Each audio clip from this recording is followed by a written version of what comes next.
For half kneeling, hamstring pails and rails, for the pails and rails for mobility, you'll do 1 minute in the stretch. So soft bend in the knee, hips shift back, try to create an anterior pelvic tilt, moving this way. You're going to hold the stretch for 1 minute. A pails contraction is digging down with the foot and pulling back. So it's both trying to bend the knee and extend the hip at the same time.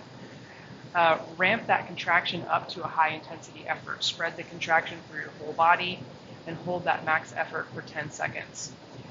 Rails is to pull the leg up into the stomach and the stomach down into the leg as if you were trying to lift or lighten the leg off of the floor. Again, full body tension, max effort isometric for 10 seconds. After that, you relax and hold the deeper stretch for another minute. If you're doing this as a mobility superset, you'll only do the pails portion. You'll pop into the position and probably just adjust for about 10 seconds and then ramp up to somewhere between a 7 and a 10 effort scale on that pails contraction, which is, again, just digging down and back with the heel, almost like you're trying to take your shoe off. And that is hamstring pails and rails.